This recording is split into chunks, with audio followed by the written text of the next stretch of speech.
Captain Zara Kethvar watched the crimson sunrise paint the ruins of New Thessia in shades of blood and ash.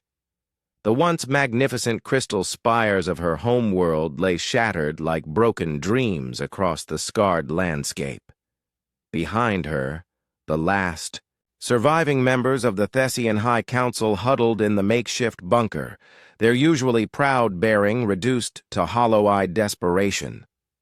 "The Galactic Federation has made their decision final," Council Elder Moran announced, his voice barely a whisper.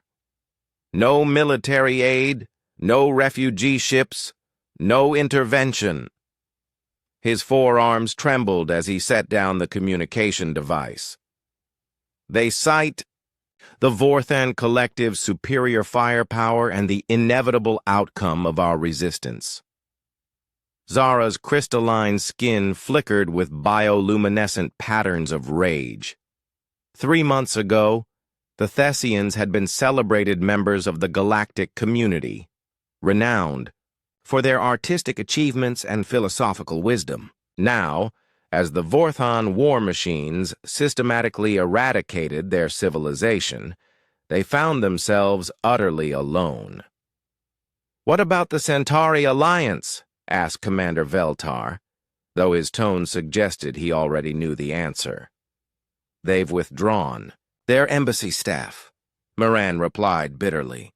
"The Rigelian Trade Union has suspended all commercial relations. Even the Andromedan Medical Corps, who swore sacred oaths to aid the suffering, have declared our sector too dangerous for humanitarian missions."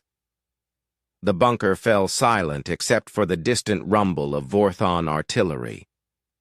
Zara closed her eyes, remembering the day the invasion began. The Vorthans had demanded surrender within hours, claiming the Thessians' pacifist nature made resistance pointless. When the High Council refused to abandon their sovereignty, the bombardment commenced.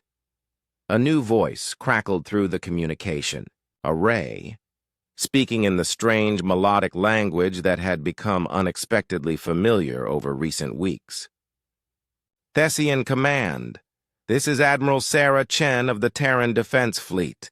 We're holding position at the outer asteroid belt, ready to begin Operation Lighthouse on your command." Elder Moran's phosphorescent eyes widened.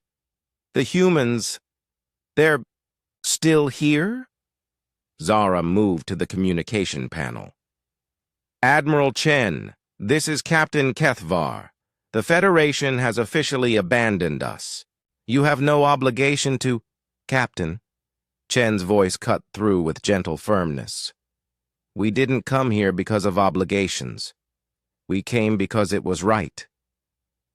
Through the tactical display, Zara watched the human fleet, barely 60 ships against the Vorthan armada of over 300. The Terrans had arrived 2 weeks after the invasion began, claiming they'd received the Thessians' distress call and come as quickly as possible. No treaties bound them to this fight. No trade agreements motivated their presence. They had simply heard that an entire civilization faced extinction and decided that was unacceptable. "Sir," Commander Veltar whispered to Elder Moran, "perhaps we should order them to withdraw. This isn't their war to die in." Zara shook her head. "I've studied their military records. They don't retreat from fights like this." She had spent countless hours trying to understand these strange bipedal mammals who seemed to possess an inexplicable compulsion to aid others, even at tremendous cost to themselves. The humans were not the galaxy's strongest species. Their technology lagged behind the Thessians' own, and their ships were outgunned by Vorthan vessels. But they possessed something that had baffled xenosociologists for decades, an absolute refusal to abandon those they deemed worthy of protection. "Admiral," Zara spoke into the comm, "our orbital defense platforms are still operational. We can coordinate a synchronized strike on their primary dreadnoughts." "Negative, Captain. You've lost enough people already. This is our play now. On the tactical display, the human fleet began moving. Zara watched in amazement as the Terran ships adopted a formation she'd never seen before. Not the standard battle lines favored by most species, but something called a banzai charge that seemed equal parts brilliant and insane. All Thessian forces, this is Admiral Chen. Today, you're not fighting alone. Today, humanity stands with you. The first wave of human fighters screamed past the defense platforms, their pilots whooping with what sounded like genuine joy over the open channels. They crashed into the Vorthan formation with reckless abandon, trading their lighter ships for crucial damage to enemy cruisers. Elder Miran stared at the display. Why? He asked no one in particular. Why would they sacrifice themselves for strangers? Captain Kethavar thought she knew. During the past weeks, she'd spoken with many human officers. They'd told her stories about a place called Earth where different tribes had warred for millennia before learning to stand together. About concepts like honor and duty that transcended simple self-interest. About a phrase they often repeated, "No one fights alone." The battle raged for 18 hours. The humans lost 41 ships, but their sacrifice allowed the Thessian forces to break the Vorthan siege. As dawn broke over New Thessia, the enemy fleet was in full retreat. Admiral Chen's battered flagship limped into orbit, her hull scarred but her crew victorious. Thessian Command, this is Chen. Sector's clear. You're safe now. Zara felt tears of gratitude flowing down her crystalline cheeks. Admiral, we can never repay this debt.